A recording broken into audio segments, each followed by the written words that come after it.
تخيلي معايا كده ان عندك 65 سنة ومفيش عندك شغل ثابت ومعكيش فلوس تكفيكي تعيشي. لو حد قالك في اللحظة دي انك بعد كام سنة هتبقي صاحبة واحدة من اشهر العلامات التجارية في العالم، هتصدقي؟ دي مش قصة خيال ولا قصة من تأليفي، دي قصة هارلان ساندرز، الراجل اللي العالم كله عرفه بعد كده باسم مؤسس كنتاكي. حياته ما كانتش سهلة ابدا، وهو طفل صغير فقد والده، فمامته اضطرت ان هي تنزل تشتغل ساعات طويلة عشان تعرف تصرف على البيت، وساعتها كان هو اللي بيطبخ لاخواته، ومن غير ما يقصد اتعلم الطبخ وهو لسه طفل.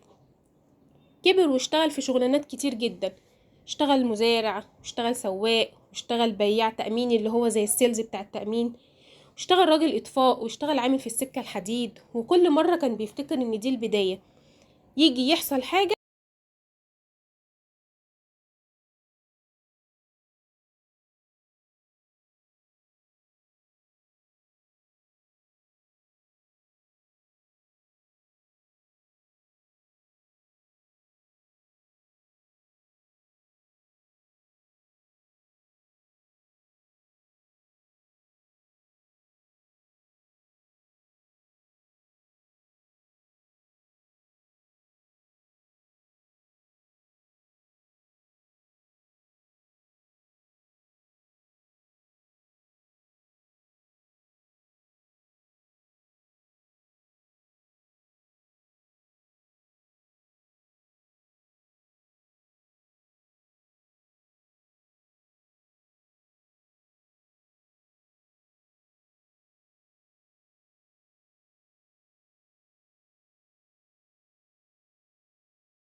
اوعي تيأسي واوعي تستسلمي، ومهما حصل، مهما حصلت ظروف قدامك، مهما جرالك من مشاكل وضغوطات وتوتر وقلق وألم وحاجات كتير وحشة، اوعي في يوم تستسلمي.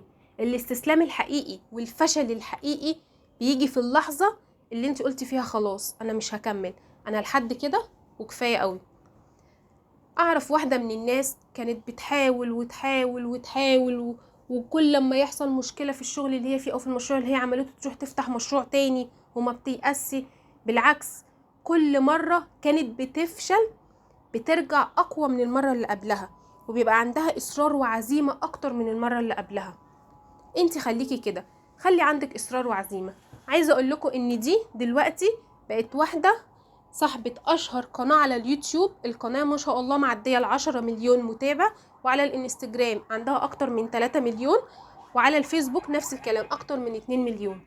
فانت ما تيأسيش، حاولي مرة واتنين وتلاتة، لو ما حصلش المرة دي هيحصل المرة الجاية، لو ما حصلش المرة الجاية هيحصل اللي بعدها، لكن اكيد اكيد ربنا هيكافئك في يوم من الايام وهيحصل اللي انت عايزاه، طالما انك انت مستعدية ان انت تعملي كل حاجة في سبيل الوصول لحلمك، يبقى ربنا اكيد هيكلل تعبك دوت بالنجاح. اوعي تيأسي، نصيحتي ليكي اوعي تيأسي.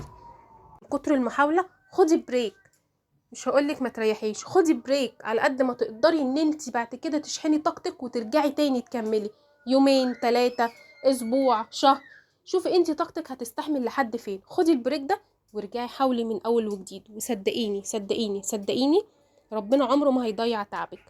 وافتكري دايما وان ليس للانسان الا ما سعى، ربنا ما بيضيعش تعب مخلوق على وجه الارض. عارفة لو ما كرمكيش في الحاجة اللي انت فيها دلوقتي دي هيكرمك بعدين في حاجة تانية.